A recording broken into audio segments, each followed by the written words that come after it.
Welcome to the discussion session of Tuesday, December 12th. We'll start with a review of the meeting this evening. Manager McGill, if you could do that review, please. Thank you, Mr. President. This is our final meeting for 2023, so we have a lot of agenda items. We'll have the promotion of Lieutenant Dan Morris to Deputy Chief of the Fire Department. We'll have a public hearing on the 2023 Comprehensive Plan, a public hearing in consideration of an ordinance concerning municipalities' 2024 budget, consideration of an ordinance fixing the tax rate for the year 2024 at 4.5 mils. We'll have the consideration of an ordinance amending the 2023 budget for revenue expenditures not anticipated in the 2023 budget. We'll have the consideration of an ordinance establishing a fee for the collection of garbage, consideration of an ordinance amending the stormwater fee billing and collection procedures, consideration of an ordinance establishing compensation for employees for 2024, consideration of a resolution adopting the capital improvement program CIP for the years 2024 to 2028, consideration of a resolution designating a depository for the funds of Mount Lebanon. That's for all of our primary banking activities. And also another resolution designating a depository for the funds of Mount Lebanon. That's for our treasurer's account and petty cash. Consideration of a resolution establishing employee contributions to the pension plans for 2024. Consideration of a resolution adopting the 2024 comprehensive fee schedule. And finally, but probably most importantly, we will have the presentation of a recognition of service to Commissioner Rainey. That was a surprise. It's not a surprise. I hope it's not a surprise. I said, oh, she walked in the room. I know. Secrets. Thank you for that summary. Next on the agenda, gas line replacement project. Rudy Succo. Good evening, Commissioners. Thanks for the opportunity to speak with you tonight.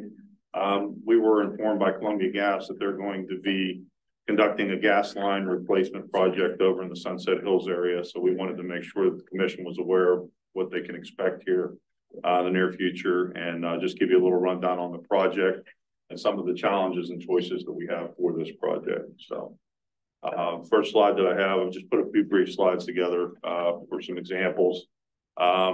This is a mix of state, private, and municipal streets that's going to be involved with this. So Crystal Drive from the upper intersection with Gypsy all the way down to Castle Shannon Boulevard will have a new, will be trenched for a new gas line. That's the street in particular that I wanted to speak with the commission about because it is a brick street. Oh, so yeah. we have a few choices in front of us here, and I'll go over those here a little further into the presentation. Arlington Park also will be done. That's a private street. Will be completely repaved, curb to curb for those residents up there. So that's kind of a good thing. They've contacted me over the last few years asking about piggybacking off of our paving contract, but they'll have an opportunity now to have a brand new surface up there. And Columbia Gas has told us that they're going to pave the entire road, curb to curb, full length, all the way up around the loop. So that's a bonus for them. And Columbia's expense rather than the That's correct. Yeah, 100%. Wow. Cook Lane is another street that will be a new gas line main will run up through there. We split that street. The black border that you see there, the dark thick border, that's actually the municipal border with Castle Shannon. The border of Cook Lane is basically right down the center line of that street. It's a concrete street. It's in front of that Rite Aid.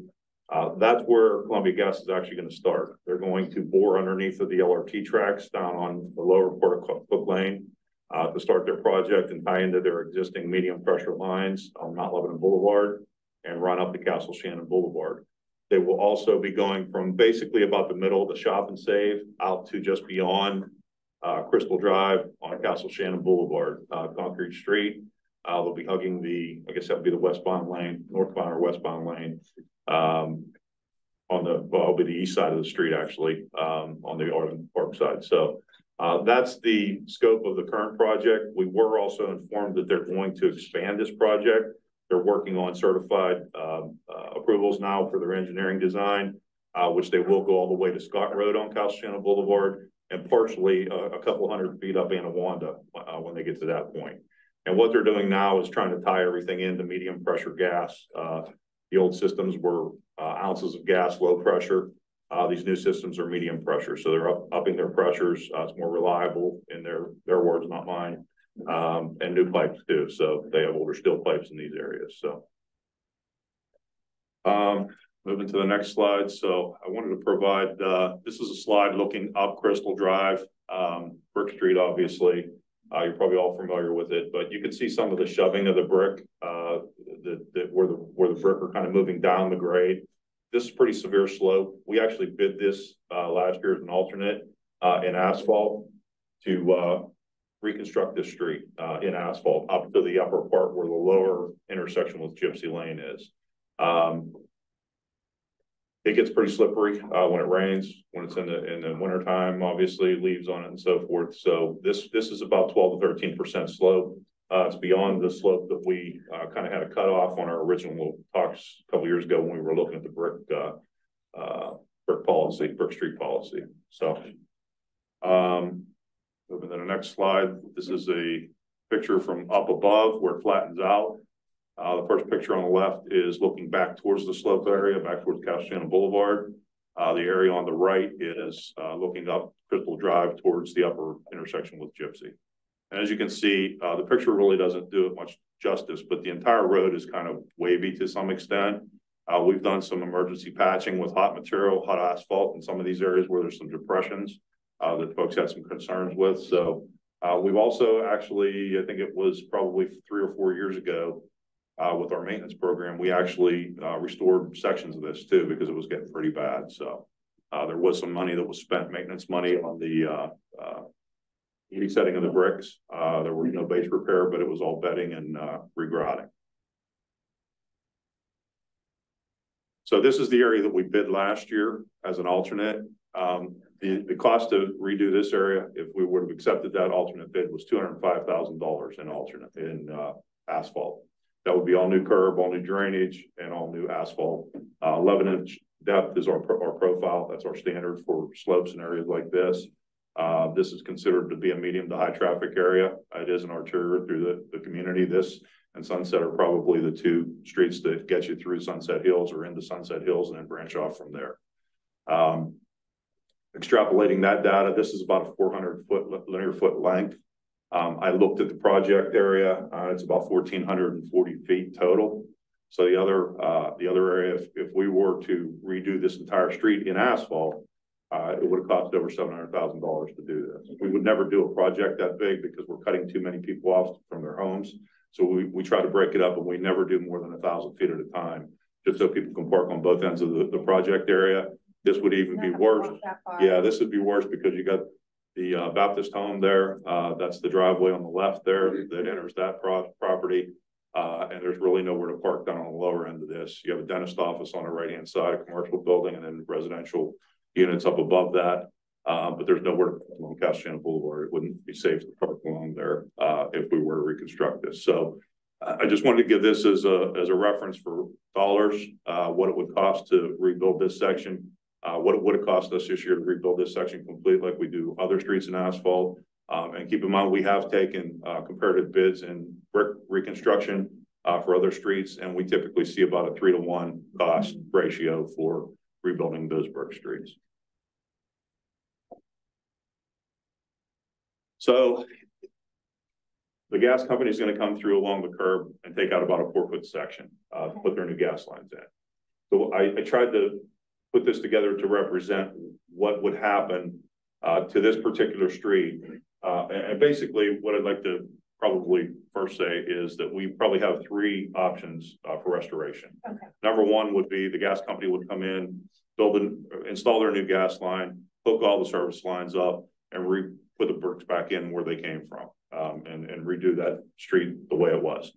But that's why I wanted to give you this diagram too. The second choice would be to rebuild that lower section of Crystal in asphalt and redo the upper section in brick. That would give us brick to redo the trench line. And we had talked in the past about the severeness of the slope coming down Crystal and the traction, the lack of traction. So that's an option as well.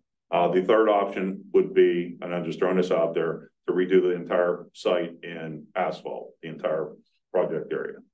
If we were to choose asphalt for the lower section, Columbia Gas would have some savings in not restoring the brick because that's more expensive for them to restore. Keep in mind, there's a 7-inch concrete base underneath of the bedded brick here. So they'd have to restore that base plus the brick. So they would have some savings. They'd already committed to contributing that savings to the reconstruction of the lower section of Bristol or any street that we work on for that matter. So in theory, that money they would save on the lower half, if they went from brick to asphalt, we could apply that cost to, we redid the upper half. No, we would redo the lower, either the lower half or everything, but we would rebuild it and they would contribute towards that cost. We would bid the street out in 2025 because this work's going to take place in 2024. We would bid the street out and they would contribute. They would tell us what their difference was, their savings by just putting asphalt back into that trench. So to temporarily, potentially could be allocated to the brickwork. That's correct. Yeah. They wouldn't have had to do brickwork. So they would contribute that dollar value. And we've done that with other streets in other areas. Just taking a step back, what's our policy for utility work in terms of how they basically maintain that road and then put it back to the condition it was before they do the work? In what respect?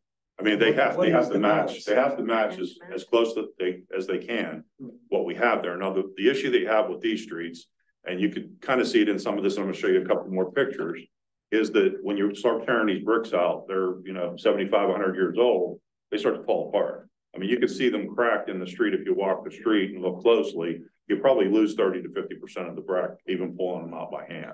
So in order to make that difference up of the 30 to 50% that you're going to lose, what we've been doing over the years, and I have some pictures of this, how it looks, we allow them to take a band out of the street to basically create a pile of donor bricks that they can use to restore that trench area. Because those bricks in the trench area have to match dimensionally and the look of the weathered brick. The bricks that's 22 feet wide, they're taking 4 feet out. So that remainder of the 18 feet of the street has to look the same, or the joints won't match up, the depths don't match up. It has to be physically and dimensionally exactly the same. So what we permit them to do is determine how many bricks they need to restore that trench and take it out of a band of the street and use new bricks in that area because it's not going to match up with the other portions of the street. We just most recently did that down on Park Entrance at the end of the street where the asphalt meets the brick in order to gather enough donor bricks to complete that trench, because that's the only way you're going to get the trench done. So did I answer your question? Yeah, I guess that. So if it's asphalt, it has to be the profile of the asphalt, the base, the drainage, everything involved. Concrete, we actually require them to go all the way to the next joint, to the slab. So if it's a center joint or whatever the next closest joint is, horizontally and vertically, longitudinally, I guess it would be. Maybe I'm just misreading this, but so we separately started talking about the steep side of Crystal that hits Castle Shannon. Correct. And yes. Because that was we had a couple kind of yellow, this was one of them, right, where we talked about, correct. hey, we go one way, we go the other, and we decided as a group that this was not going to be one of the streets that was maintained as brick for that slope.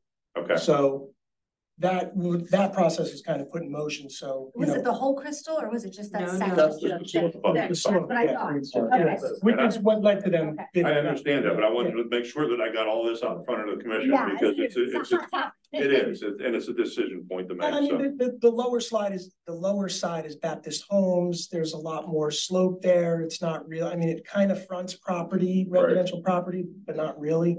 Right. You could barely see it from down there by Castle Shannon from that house there. But right. So even if we were to do that, maybe I'm just not reading this right. It seems like we would even be where we wanted that to stop, which is essentially right after you get past Baptist Homes to the side, the flatter side, right? Right, yeah. at the top. Yeah. Right. The top where it wraps around. Yeah.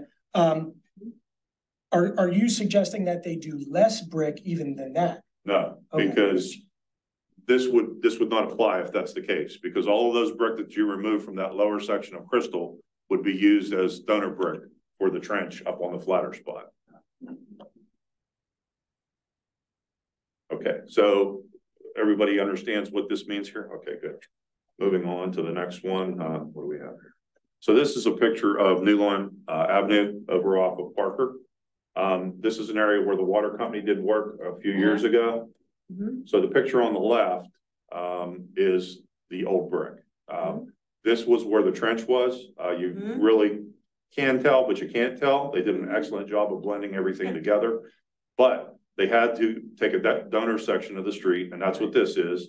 And this is a picture of where they removed brick in order to complete the trench on the remainder of the street. So that's So still it's the midway. same street. So it's That's the same correct. street. Yeah, They it's the took same donor street. brick. So here's the Same. donor, where they took the donor brick out. And if you look at the joints, not only width, but also length, you can see how they don't match up between, on the left picture, it's the shorter joints. You gain a brick after every about 6 or 8 bricks. If you see what I'm talking about, the newer bricks are the duller ones on this side, closest to us, and the older bricks are on the other side. So they're shorter, so you gain, you can't use them in the same. Right, you can't use them together. Right. They have to be the entire street, Yeah. curb to That curb. whole section. Correct, yeah. So this is standing on a curb. I stood on the curb, and you can see how the width of the bricks is different as well. So the old bricks are longer, but they're narrower when they're on the side, and they actually have little nubs on them where they give spacing for the grout to sit down into these are all grouted after they're all set in place. And let's see here. Here's a street that was recently done. This is Barth Avenue right off of Castle Shannon Boulevard. First picture is looking up from Castle Shannon Boulevard. That's a concrete header that we put in, or had the water company's contractor put in. Those are all the new bricks that you see at the beginning of that picture. As I walked up where the red car is, that's the joint where they use those donor brick. It really blew this street up. The water leak happened really at the top, closer to Lemoyne, and it undermined and broke a lot of brick and ran through the street. So this street was in really poor condition. They had to get a lot of donor brick in order to complete the trench up above. And if you look at the next picture, so this is, you can see the right side of that left picture. You can see where the joint is. That's the damage that was done to the street, but they relayed and regrouted that side of the street. So it looks pretty good. I mean, it blended in. I think so. But it still doesn't completely match, No, even it's though, those are the same brick. Those are the exact same brick that came out of this street, whether it was from the donor area or the area where it was damaged by the water leak. They had to redo the base, didn't they? They did have to redo the base, yeah. A portion of it where the water leak was, Yeah, but water some of it leak they was- did not. That's correct. Yeah. So, I think that's the last one. So there's just not brick that's manufactured like Yeah. all the You different. can't buy the recipes. brick. I've already checked with Yeah. a bunch of manufacturers. They do not sell the brick that is the same thickness. Their maximum thickness that they'll manufacture, and it's usually a 6-month lead time, is I think it's 2 and 2.5 inches, 2 3/4 of an inch. It doesn't match the other bricks, which are 4 inch. That's what keeps coming. Actually fired different. That's They don't correct. fire them the same way. That's correct. Actually, the newer brick have a little texture to them where they have a little bit of abrasiveness. So Oh, they actually give a little bit better traction than the old brick. The old brick, obviously they've been polished off and driven on for 75, 80, 100 years. So it's a whole different ballgame for those. The other question I have is related to the curbs. So I don't know that your pictures captured it. Early on, there were a couple you could see, and it's worse on the high side I tried to hide it. of Crystal than it is on the low side, but As you head up Crystal, there's Yeah. asphalt that has Yeah. been. We've yeah, patched there's it been a up. lot of patches, and as Yeah. the brick sinks, there's a wider gap to get into the driveways there, which has been a complaint. And Crystal Drive are when we did the thing with Carnegie Mellon and had the whole, the brick policy conversation, several members of Crystal Drive were the people part of that committee. Yeah. That had those conversations and met with the school and stuff like that. So they were kind of the people that drove a lot of that. That was one of their complaints. This is the low side, but as you get up into, you'll see on the left, a lot of the curb is deteriorated. It's replaced with asphalt, and then there's a significant gap in a lot of the driveways on that, the high side especially, which is filled with asphalt, which one looks terrible, but it's also tough. So on the left-hand picture, the right-hand side of the left-hand picture, is that the asphalt you're referring to? Yeah. Part of that is. yeah, it's just There's a lot on curbs it. are broken down, and as you can see, kind of the brick undulates and it gets lower. If you see the fire hydrant on the left picture, on the right, there's asphalt in front of the driveway to bridge the gap between the level of the brick up to the driveway so cars don't bottom out. So and that's an issue at some of the houses on that side, which would be the right side on the left picture. So my question is, you know, it's been our policy in the past to go in and make corrections to roads when we have utility work. Can we add this road for curb replacement there while they're doing that work? The gas company? No, us in Us. general. Well, here's the challenge that we have with that. It's a lot more expensive to do curb on brick street than it is on an asphalt or a concrete street. And the reason being, you have to remove a couple row of brick in the front and a portion of that concrete that's the base, if it's tied in with mesh, in order to replace that curb. So because you have to form the front edge of the curb below the grade where the brick meets up. So it can be done, but it's a lot more expensive. We bid it every year as a alternate, as a unit price with our curb replacement program. And what we typically do, we usually exhaust those funds replacing sections of curb along street where we're paving, because the same thing applies to the asphalt streets. You have to dig out a 6 or 8 inch frontage along the gutter line in order to create that form of the front, in order to pour the concrete up to that and finish it down to the top elevation of the asphalt, brick, concrete, whatever it is. So the challenge with this is our unit prices for removal and restoration of that 1 foot or 2 foot of brick has been astronomical. It's been a couple $100 a square foot. I think that's ridiculous to pull the brick out just to do that. But we could certainly look at that as an option or an alternate. We have unit pricing in our contracts and we specify it, but we either don't have the money left at the end of the year because we replaced enough curb to exhaust those funds on the asphalt streets, and we don't have the funding left. So So we patched them with asphalt. I mean, that's what we've done. so far, but the idea is that if we wind up doing this to say, okay, the lower part is asphalt, the upper part, we want to, restore that in brick, The curb would get replaced. and then presumably the curb gets replaced at a much lower, because it's more efficient. You're doing it all at the same time. Correct, because the bricks will all be gone, and now you can form the curb on the side, and you're gonna be adding drainage as well. Right. So if we would build a new street. Do that until 2025, at least then those curbs get addressed. That would address the curbing on the lower half. Correct, that's But correct. on the upper half of Crystal, could we take the offset from the gas company and use that to extend our curb replacement budget, go in and try to do that curb replacement before they go back in to reset the brick? I mean, do we even need to use that? We could just have a separate amount funded for brick restoration. I'm just looking at it Big curb. from a capacity standpoint, Yeah. though. Well, they're not brick curbs there. No, There's brick a concrete street, curbs on road, brick right, streets. I misspoke. Yeah, but I think no matter how we shake it, if we have that money or if we don't, it's always gonna be easier, cheaper, and more efficient for us in general, despite the fact that it's more expensive in general, Right. to do it while that work is happening. And since it's happening, we should do it. That's why, We will only get one side of the street because they're only gonna, but you'll at least get one side of it. Yeah, Right. but if they're trenching on the other side, right? So they're not gonna touch the curb, right? Or they're gonna try not to, they will, but. On the other side, it Yeah. depends. They're gonna have service lines that are gonna go across the street. So I doubt if they'll mow it, they'll probably open trench it. They may try to mow it first or, Just the way the condition that is, once they Yeah. open up a trench there, Well, those that's- curbs are gonna break. that's the other thing. The street isn't in great condition overall. I mean, if you're familiar with it. So if you drive on that street, it's not in the best of shape. Even if they were to restore that 4 feet on the one side, in order to, the rest of the street is gonna be in the same condition it's in now, which is not It's great. also a speed demon street. I mean, Yeah. that street is when people fly Yeah. up and fly down and use it as a cut through. I guarantee you asphalt that street and we will be putting in traffic calming Yeah. right away.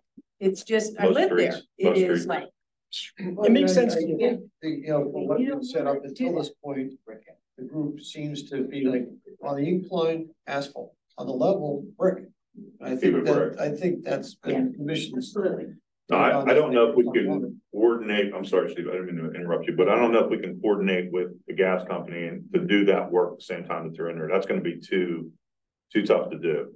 We can do it afterwards, no big deal. I mean, it's just a matter of paying a little bit more because you're gonna take a couple row brick out in order to form the front. That's all it amounts to. Yeah, when they take that brick out, they're gonna come back in and asphalt the trench anyway, right? Correct. Until they That's right. come back in to do To their keep, thing. because if not, the street will loosen up across the, Yeah, right? yeah.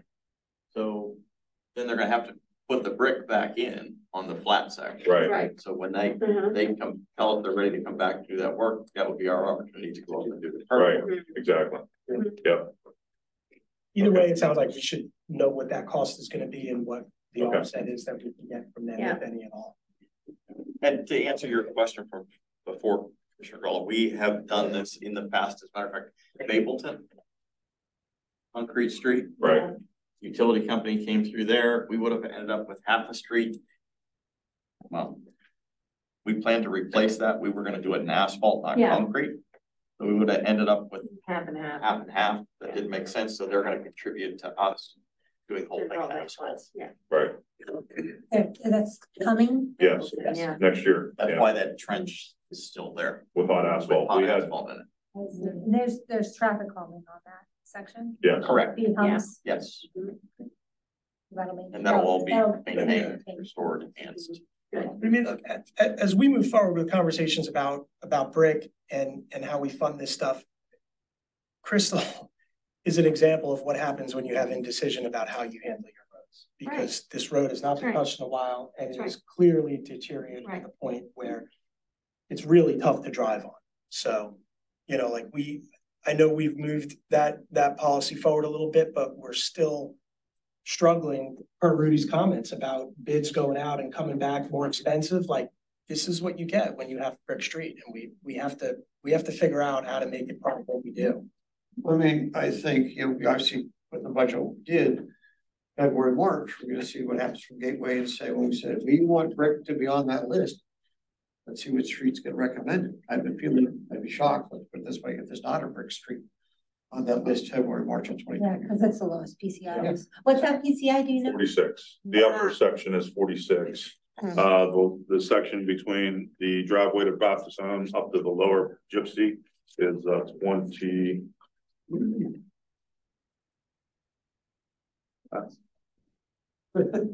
You're below 30. Hold on, I knew you were gonna ask that question.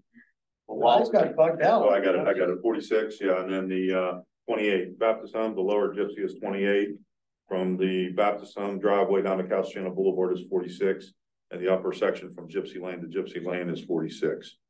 40, So 46 is the good side. it's, yes, Our average is 79 across the municipality, Good but size. the good side of Crystal's 46. I think this will also be a good opportunity for you to work with Laura to draft a message so that we can get that information out to those residents on Crystal. Loop Commissioner Grella, well, the whole commission, but Yeah. especially Yeah. Commissioner Grella into that so that, again, there's a message that goes out. They have as much notice as possible. But make sure all the brick that comes up is palletized and kept. Save as much as you can. we had a number on that too, well, not broken, but yeah, that, we had a number on that as an alternate as well.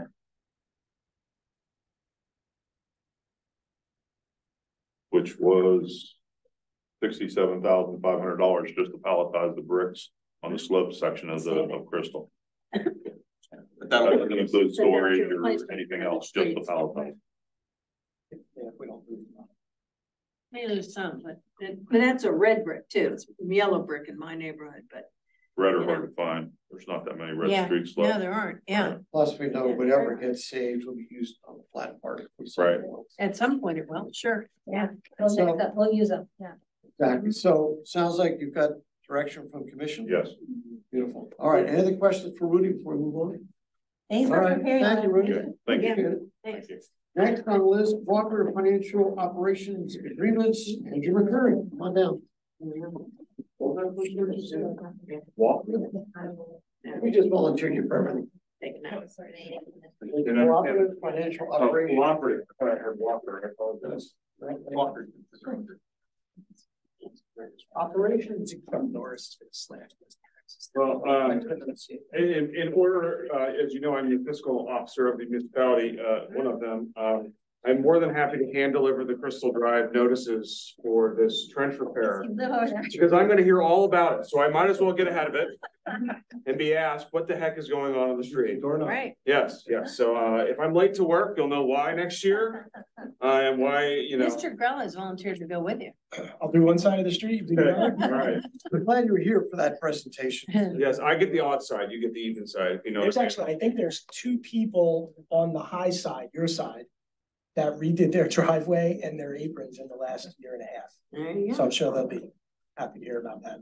Well, I don't mean to delay it anymore, so thank you this evening for just apprising you of the situation we have going on with the Yeah. cooperative. So just to rehash for everybody in the audience and the public at large, in March of 2023, we began the cooperative financial cooperative with Dormont.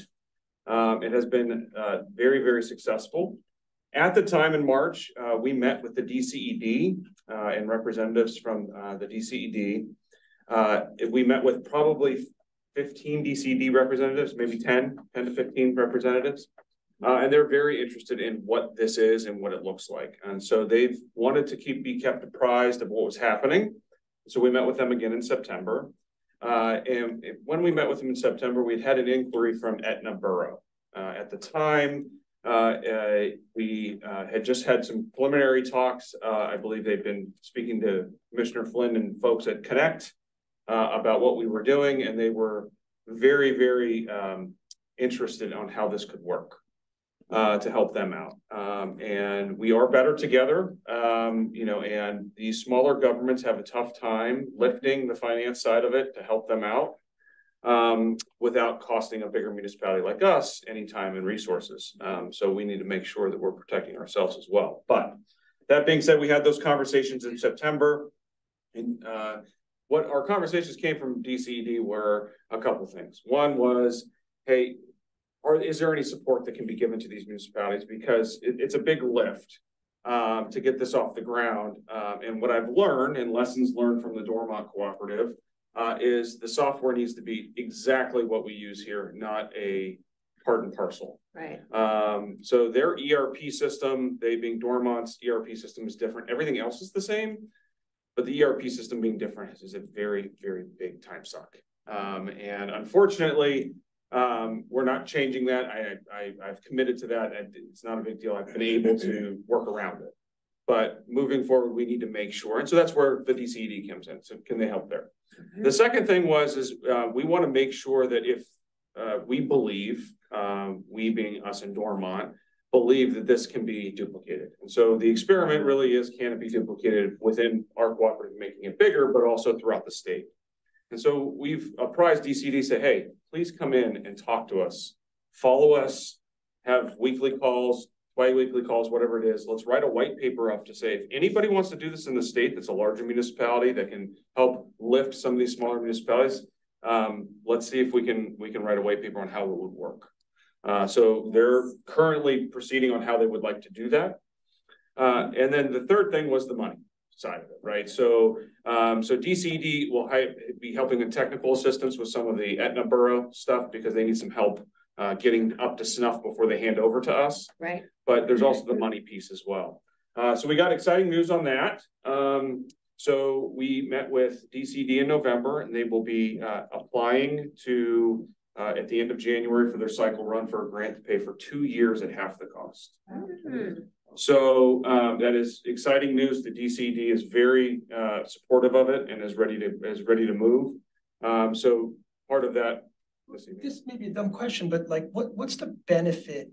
What's the value in it to DCED, to the state in general? I mean, obviously there's reports and things like that, having a better run, better maintained municipality, those kind of things. But where does DCED really come in from the value to them? Is it just like, hey, this is a service that we want to provide in general? It's to help those municipalities that are in Act 47 or pre-Act 47, which is a distressed community, be able to have DCED come in and not focus on that, to focus on other things that can actually get them lifted up off the ground instead of, how are we tracking all this? Where's your money? Like, how are you doing this? Those types of things in a larger sense, that's what they spend a lot of their time on in the first year, 2 years, trying to lift. That if they can duplicate this and say, hey, if someone's interested in doing this and really lifting all tides lift all boats, or however that expression goes, it really can really help in the long run and just take that piece out of, yes, you may still be distressed. There's nothing saying that you're not distressed, whether it be assessed values, earned income, those types of things that are propping your community up. But that piece being taken away and at a relatively low cost, because when you look at it in the private side, they'd be paying through the nose for it, especially too with the expertise that we bring. I'll give you an anecdote is in March, we receive our liquid fuels money, which is the state liquid fuels money. Well, I noticed that Dormont didn't receive theirs. And either an unseasoned or lack of personnel may not have caught that. Yeah. And I caught it immediately and called her and said, hey, you need to do it. And it was in their bank account the next month. That could have been 2 or 3 months down the line. Eventually it would have been caught. Usually Liquid Fuels calls you and so on and so forth. But it was most likely just a clerical error at some point and just needed to be fixed. But those are the types of things that can be caught early and often that make sure that, it's happened to us. It happened in the 10 years I've been here. One time I didn't check a box, and it was just, that was why somebody made that be caught. So, Andrew, go ahead. you did mention about, if I heard you right, the ERP system's not matching exactly. Would this money pay for upgrading their software as well? That's correct.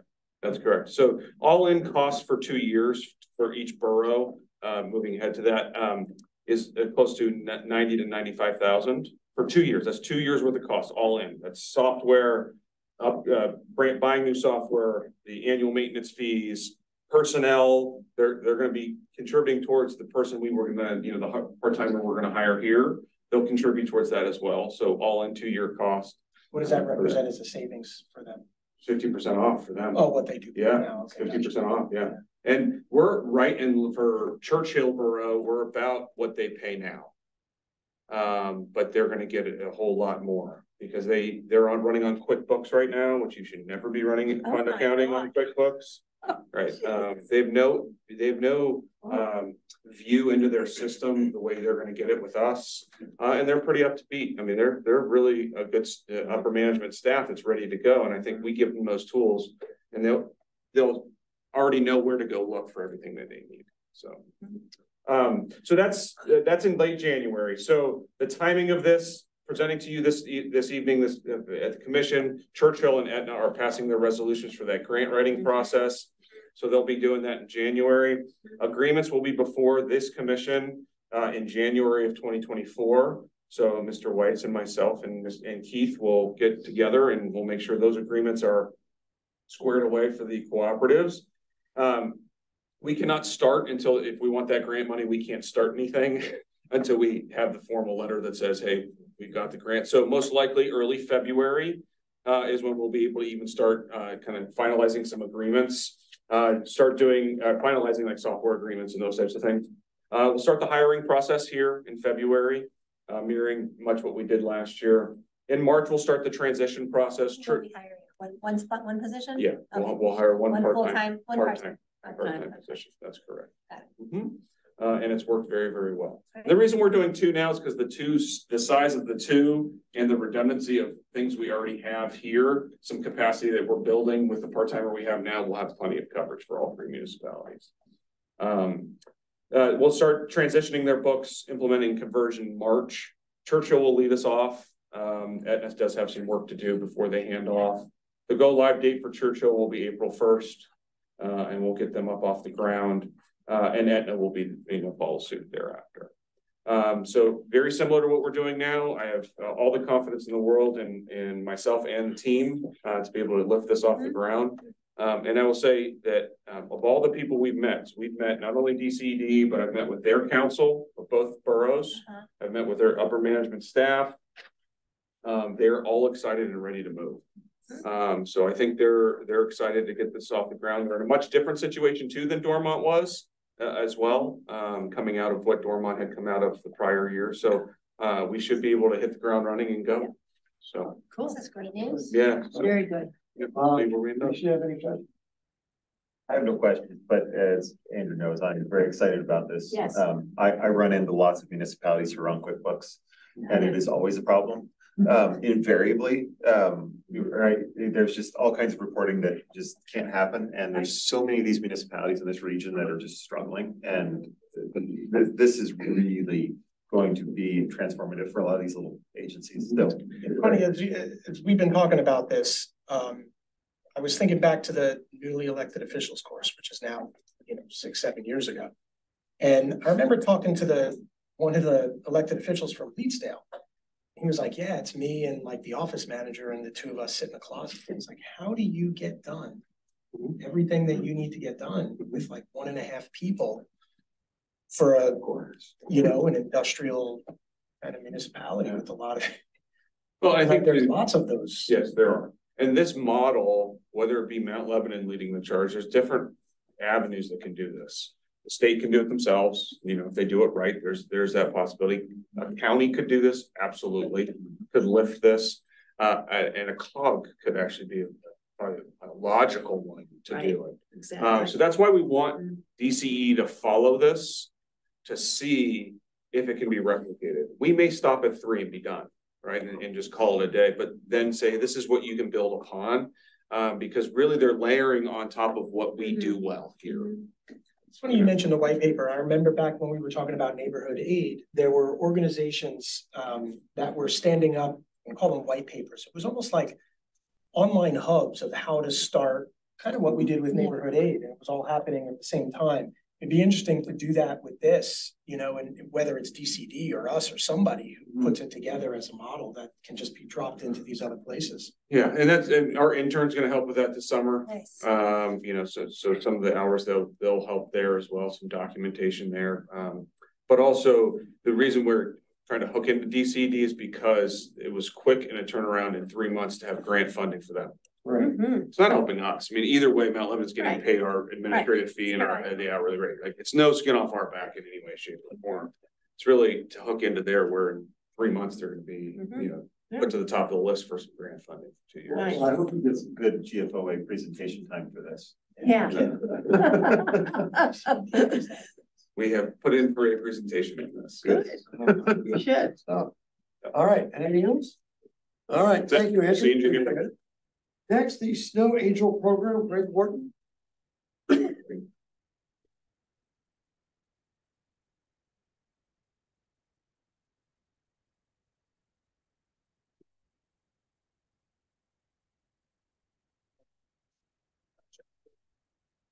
Short little update for you. Won't take too much of your time. Year 2 of the Lebanon Snow Angel program, after what we consider a successful year last year. Year 1, just a little bit of the recap on the history. Snow Angel program was coordinated through the high school. They no longer did it. So for the first time last year, the 2022-2023 season, municipality facilitated the program. Just a little bit of the overview. Once again, looking for snow angels as much as we can.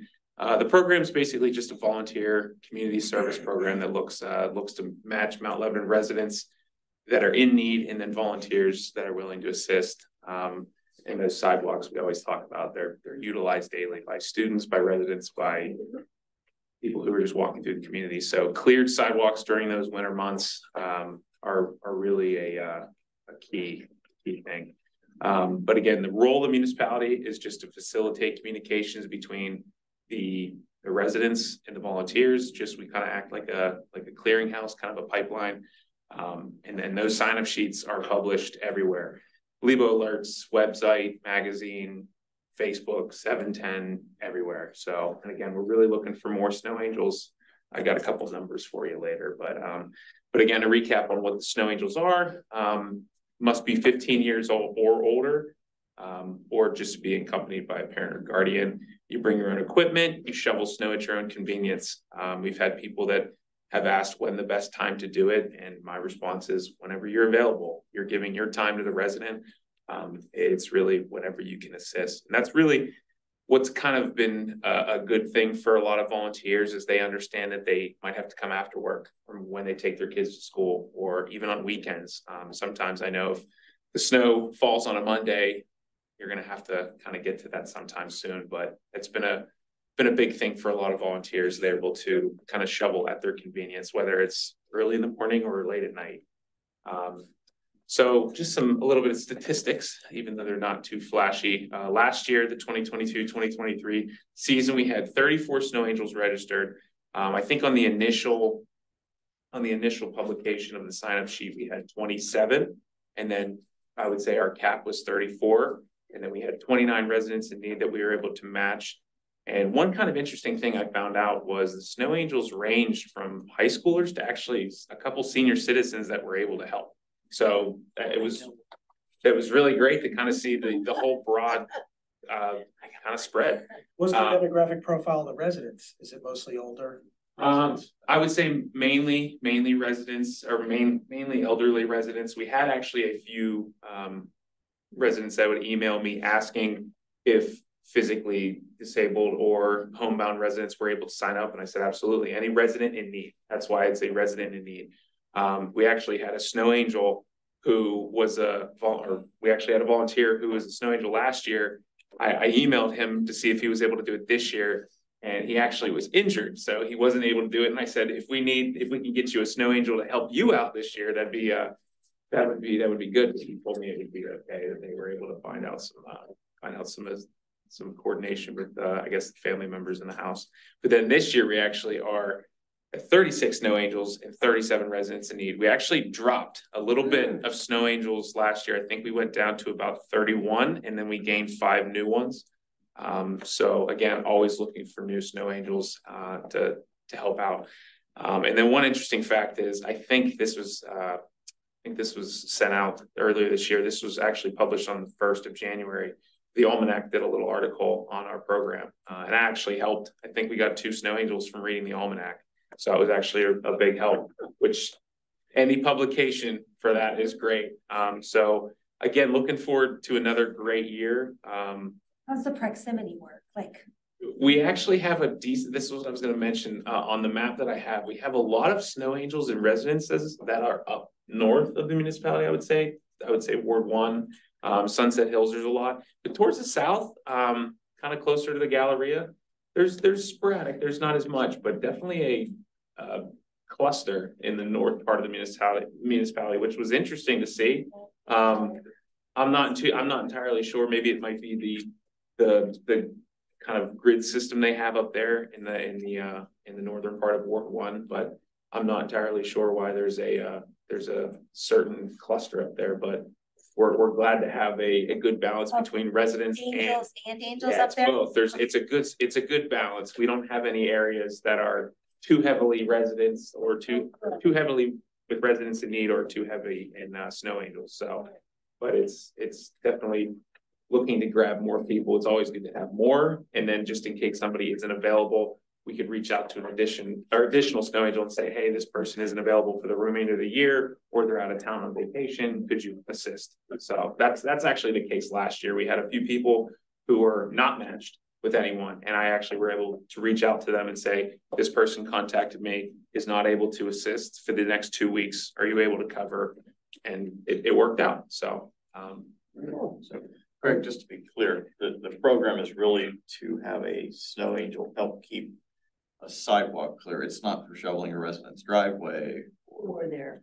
Yeah. We've had a couple residents reach out and this actually goes into the next slide, but thank the municipality for putting it together, because the snow angel has offered to clear additional. That is completely up to the resident and the snow angel. We always say that it's once the match is made, and I basically give the contact information to the volunteer. Anything after that is completely between the resident and the volunteer. We just facilitate the match. That's all we have them do. But it's an understanding that it's a sidewalk and public walkway clearing. That's I would say the minimum of the public service that the volunteer is doing. And kind of going into the next end is some of the highlights is a resident, again, going back off of the email that was to me, was they thanked us and also mentioned they wrote a letter of commendation, the snow angel they had last year, who is, I'm almost certain, a senior currently. So whether that senior uses that for a job application or a college application, I think that kind of speaks that the residents in need are very thankful for the services that's going on. And then another snow angel mentioned to me that It really makes Mount Lebanon residents much more cognizant of their neighbors who are in need of help, but won't ask for it directly, which I think is great because there are resident and volunteer matches that are 2 houses away from each other and didn't even know.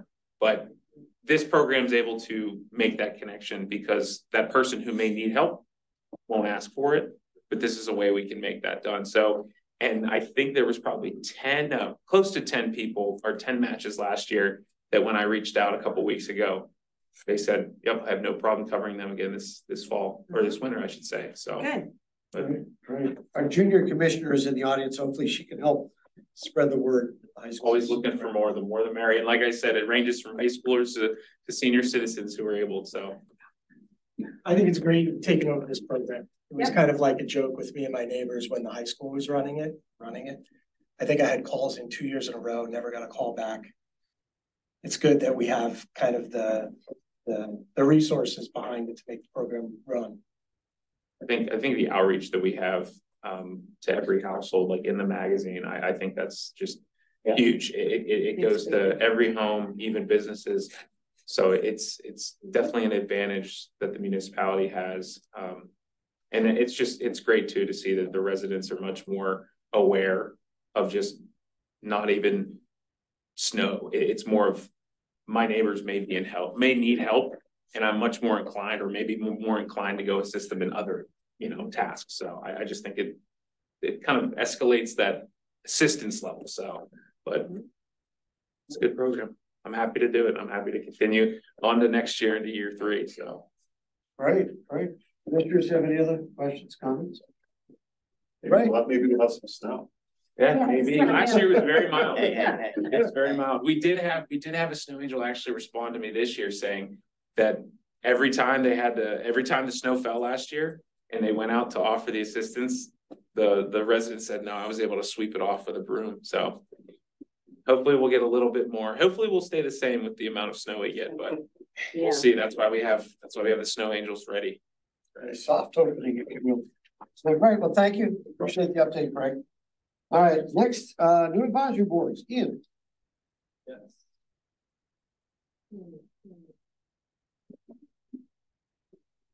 My computer's been up here more than I have. It's been giving great presentations. All right, well, thank you, commissioners. As you all know, the new ordinance to establish advisory board changeover takes effect on April 1st of next year. So we are continuing on with that process.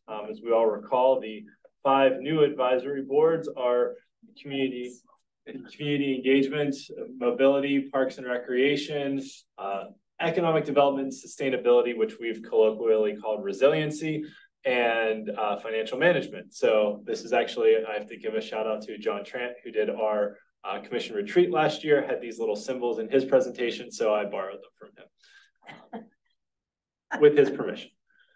Yes. So you'll probably see these symbols pop up again at some point. We may even discuss these 5 things later tonight at one of our public hearings. So our transition plan from the time that the ordinance was approved to when these boards take effect. You've seen this slide before in previous presentations. We are on track and on pace for things. But as we move into January 2024 and have to advertise the available seats, we thought that one of the things that residents who are applying for these open seats would be very interested to know is what day are my boards potentially meeting and at what time are they meeting? So those are the 2 key decision points for the commission tonight, so that when we put this advertisement out in January, we can say these are the meeting dates and times. I put together a little memo for you that also had the policies and procedures document that you had seen previously. You'll see that again because the commission will need to vote to adopt that at some point before the boards take place. But for tonight, really the primary focus is on dates and times of board meetings. So with the advisory board meetings, the ones in blue are the new advisory boards. The ones just in regular black text are the established meetings that are already on the schedule for our statutory boards, planning, library, zoning, hearing, as well as our commission meetings. My thought and recommendation was to try and focus the advisory board meetings on Tuesdays and Wednesdays. That way, if there is a holiday that pops up, we're not having to push a meeting. If you have them on Mondays, obviously Labor Day, Memorial Day happen on Mondays. So then you wouldn't have to worry about pushing any meetings back for holidays that happen on Mondays. And even if there was a holiday, like say 4th of July or something that fell on a Tuesday or Wednesday, you could push that meeting back to a Thursday and slide the schedule without having to move a meeting to a Friday then if we had a meeting set on a Thursday. Zoning hearing rotates on a 28-day schedule, so that could fall kind of any given week on a Thursday. But for tonight, this was kind of my thought process of what I would recommend. The other thing I thought through when slotting the potential boards into positions were the staff liaisons that Manager McGill has designated for these boards. Typically, staff attendance at commission meetings that are required is myself, Mr. Sukol, Public Works Director. So I tried to stagger the boards that Mr. Sukol being the liaison to the mobility board, so that was on a week that wasn't during a commission week. Our public information officer, Ms. Pace, is the liaison to the engagement board, along with our library director, Robin Vitek. So, those ones falling on weeks that didn't have commission meetings, so that staff really only had one meeting per week officially. Obviously with Parks and Rec, Mr. Donnell and the rec director, if he needs to come to a commission meeting to make a presentation, he would have 2 meetings in a row, but generally he only comes to commission meetings when he has something to present. So that was kind of how I tried to sync them up based on who Mr. McGill had designated as staff liaisons, as well as trying to slot everything in on Tuesdays and Wednesdays. Obviously, ultimately, this is the decision of the commission, what dates your advisory boards meet. So it's up to you. So with that, I will turn it over to the group to discuss. Thank you, Ian, for putting this together. I mean, I appreciate precedence for week 1 mobility happens to be, that's the night of the traffic board anyway. Engagement, that's the night of the CRB. So some of the stuff kind of matches up. Yeah. For me, I've got, at least for now, I'm supposed to be on the Historical Society, which meets every other, let me rephrase that, meets the 3rd Wednesday of the month, every other month. So I would have a conflict with the financial management on Wednesday. So I would hope that maybe that can be pushed to Thursday. Unless the times worked out. What time do they meet? 7 o'clock. So I said might this would meet start at 6 7 or- as well. Yeah, Well, that's so- I was And ours that's start at another 9 a.m. time, 7. like they do now. Or 9 a.m. And they start at 9 a.m. like they do now. No. Does it help if you move it to week 2? Or it's a question. It's a good question for the liaison for that board to say better for your schedule, Andrew, to say, would 6 o'clock work for you? No evening meeting works better for my schedule. That's why I'm asking for I'm 9 asking how it a.m. works for my schedule. I'm trying to run back here. And that's where we are though. No, I think this is a conversation to have, legitimate conversation. to have. Yeah. I mean, you'll only be on financial every 4 years, right? Right. So this is a conflict you'll have every other month or 1 year out of 4. And we can obviously change the schedule for next year. If this is like a trial run, maybe go like, no, we want them to be at 6:30, or no, we want them to be on Thursdays or what. 9 a.m. Yeah. So anyway, so that's, again, it's the trial run of all the scheduling. Yeah. So. If I had a preference, sorry, Ian, I'm gonna interrupt. If I had a preference, I'd rather do our meeting on the week of a commission meeting and have a full week of no evening meetings. Oh, that Oh. makes sense. Okay, So so if I can push to a Thursday, I'd either go week 2 or week 4. I can't do 4 because that's MRTSA, again, on a Wednesday evening. But Tuesday, I mean, Flip them, Oh, just flip them. when are you okay, it's who's being swapped with, so When Craig's Wednesdays okay with is a swapping good day. Parks and Rec versus financial management, that's The cool. number week doesn't matter as much on mine, but if it stays on Wednesday, that's great. So if you want to switch week 3 and week 2 with Wednesday, that works. That's cool, okay. Parks and Rec. And then, as far as starting time, Andrew, I mean, I think that's a whole discussion. Ian, right, we're gonna. so I mean, it doesn't have to be, And then there's strike everyone time. has to start at 7, let's say if we say, okay, financial I'd say management is at 6. 6. Six. That doesn't mean the other ones have to be at 6, 7 may work out better. Yeah, that's- I think it's better to be consistent. Maybe, but maybe there's residents that 7 o'clock or 6 o'clock are never gonna work for them, so they never can be on a board. So if we had a variety of times, like a 9 AM. And then also a 6 PM meeting, maybe we would have different, you know, different diversity of thought. So for start times, I polled my current board members. And the ones that responded to the 3 boards that I polled was really all over the map. Some of them like between like a 4 o'clock start time, 5:30, 6:30, 7:30. So I didn't really get a clear direction from existing board members. But one thing that people really stressed to me was how difficult it is to have a board meeting that conflicts with dinner. So a 7 o'clock time is hard. They'd said that coming right after work, you know, for people that work 9 to 5, having a 5:30 or 6 o'clock start time, that kind of forces a meeting to end because people get hungry 7:30. But having a 7 o'clock start time, there's not really enough time to go and get food before the meeting. So you end up grabbing something fast, not really eating. So they'd rather have an 8 o'clock start time or a 6 o'clock start time. That was some of the feedback that I got. Traffic seems to be happy with the 7 o'clock start, but that's only one board. I mean, But who's commuting anymore? No, she meant I don't traffic. People are serving on the traffic board. How do we get that squared away? Traffic Yes, board, I still commute. but the current people on traffic board, right, but that's, you know, we don't want to only just cater. Is it working? That's the question. Is it working for everybody, for the whole municipality? Again, and I'm sort of deferring to the folks who are going to be the point person on their boards.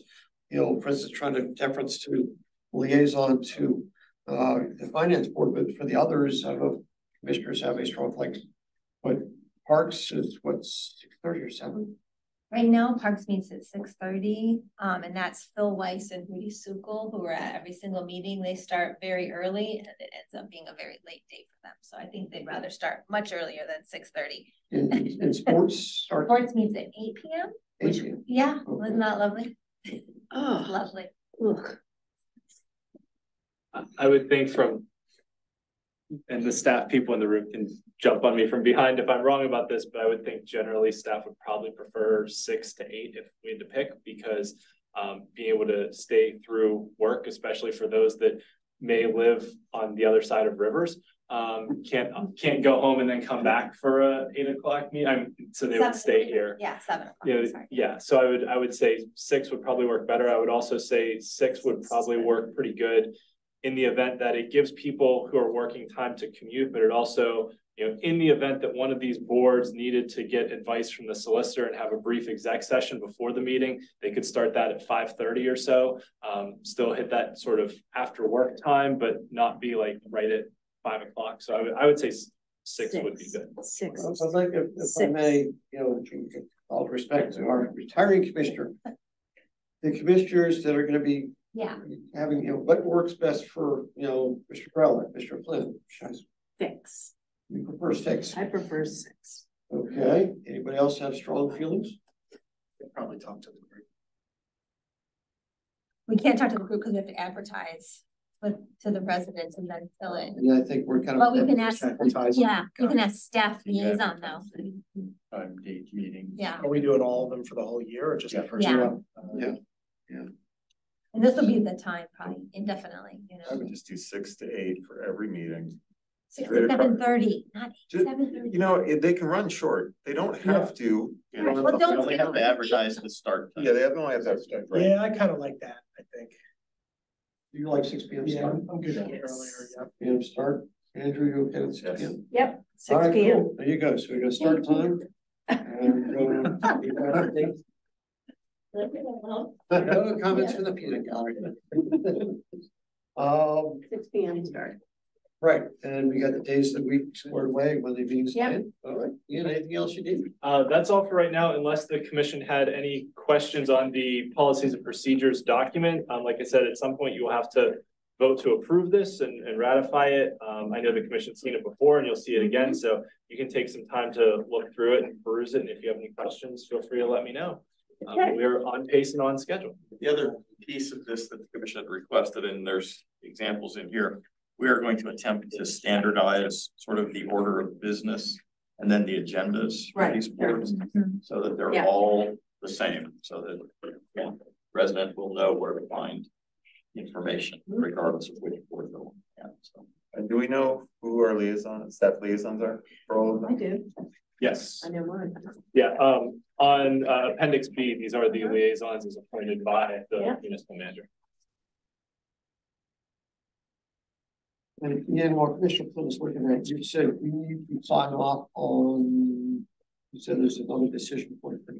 Eventually, this whole policies and procedures document, so the whole thing that was attached. This whole to it. memo, okay. Yes. Okay. Yeah, so basically, from, the title page that's labeled as page 1, all the way through what's labeled as page 18. Some of the things in here are examples that I put in, like the commission rotation.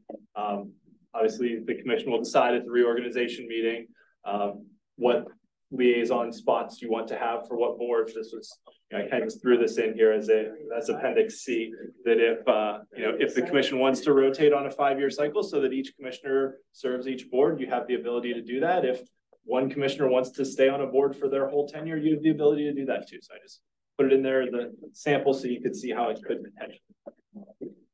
Commissioner Flynn, did you have a question? Mr. Morgan? These are new boards, or will be new boards.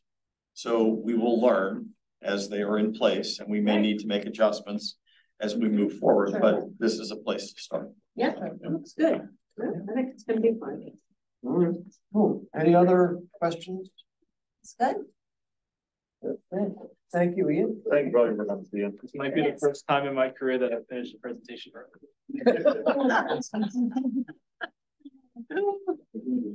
So, all righty, next on the agenda. Sorry. And boards and authorities, any updates for the group? Okay, towards the end of the year, we may not have, I mean, it's getting towards. DRB meets tomorrow night, haven't met. Haven't met. You know, Bertha canceled our December meeting, so. Yeah, We do not have. November meeting was the shortest meeting on record, I think. No, fortunately, I was out of town for the traffic board meetings. So I didn't know how that went. Sorry. Yeah, historical preservation and sports didn't meet in December, but ESB, environmental sustainability, will be Thursday. I did not attend the school board last meeting. They should have a new liaison. I just don't know who that is yet. That was the swearing in. Yeah. I don't know who it is yet. I'm sure I'll find out in the next couple of days. Commissioner Flynn, anything? No, sir. All righty, with that, we are adjourned.